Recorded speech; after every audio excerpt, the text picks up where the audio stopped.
സംസ്ഥാനത്ത് ഇന്നും ചൂടുയർന്നു തന്നെ. പാലക്കാട്, തൃശൂർ, ആലപ്പുഴ, കോഴിക്കോട് ജില്ലകളിൽ ഉഷ്ണതരംഗ മുന്നറിയിപ്പ് തുടരുകയാണ്. അടുത്ത ആഴ്ചയോടെ വേനൽ മഴ കൂടുതൽ മേഖലകളിൽ സജീവമാകാൻ സാധ്യതയുണ്ട് എന്നും കാലാവസ്ഥാ നിരീക്ഷണ കേന്ദ്രം അറിയിക്കുന്നുണ്ട്.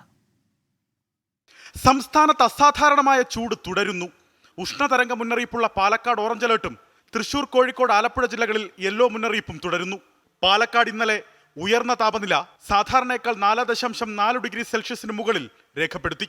തിരുവനന്തപുരം, ആലപ്പുഴ, തൃശൂർ, കോഴിക്കോട് ജില്ലകളിൽ ഉയർന്ന താപനില 3 മുതൽ 3.5 ഡിഗ്രി സെൽഷ്യസിനും ഇടയിലായിരുന്നു.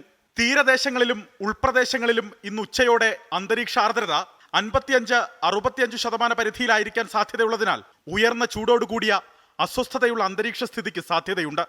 അസഹനീയമായ ചൂട് രേഖപ്പെടുത്തുന്ന പാലക്കാട് പൊതുജനങ്ങൾ പൊറുതി മുട്ടുകയാണ്. എല്ലാം ചൂട് തന്നെ പറയുന്നത്, ഭയങ്കര ചൂട് തന്നെ പറഞ്ഞുകൊണ്ടിരിക്കുന്നു. അപ്പം നമ്മളൊരു 12 മണിക്ക് നിർത്തും, എന്നിട്ട് ഒരു 3 മണി 4 മണിയാകുമ്പോൾ ഓട്ടും. അങ്ങനെ ചെയ്യണം. ഇപ്പോൾ കൂടുതലായിട്ട് അവർക്കിപ്പോൾ ഡെലിവറി പോകുന്നുണ്ട്. പിന്നെ അതുപോലെ പിക്കപ്പിൽ ജസ്റ്റ് വണ്ടിയിൽ വന്ന് ഇറങ്ങിയിട്ട് അങ്ങനെ കൊണ്ടുപോകും. പക്ഷേ ഇവിടെ ഡൈനിങ്ങിലും നല്ലോണം ബാധിച്ചിട്ടുണ്ട് പാലക്കാട്. കൊല്ലം, കോട്ടയം, പത്തനംതിട്ട, കണ്ണൂർ, തിരുവനന്തപുരം, എറണാകുളം, കാസർഗോഡ്, മലപ്പുറം ജില്ലകളിലും ഉയർന്ന താപനില മുന്നറിയിപ്പുണ്ട്. പൊതുജനങ്ങൾ ജാഗ്രത തുടരണമെന്ന് ദുരന്ത നിവാരണ അതോറിറ്റിയും ആരോഗ്യവകുപ്പും വ്യക്തമാക്കി. അതേസമയം ഉച്ചയ്ക്ക് ശേഷം പരക്കെ വേനൽമഴയ്ക്കും സാധ്യത പ്രവചിക്കുന്നു. ഇടിമിന്നലോട് കൂടിയ വേനൽമഴ അടുത്തയാഴ്ചയ്ക്കു ശേഷം കൂടുതൽ മേഖലയിൽ സജീവമാകാൻ സാധ്യതയുണ്ട്. ഇതുവരെ കാര്യമായ മഴ ലഭിക്കാത്ത വടക്കൻ ജില്ലകളിലും മഴ കിട്ടും. വേനൽമഴ 2 മാസം പിന്നിടുമ്പോൾ സമീപകാലത്ത് ഏറ്റവും കുറവ് വേനൽമഴ ലഭിച്ചതിന്റെ റെക്കോർഡ് ഇക്കൊല്ലത്തിനാണ്.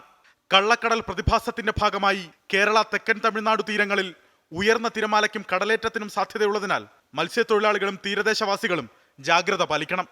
24 തിരുവനന്തപുരം.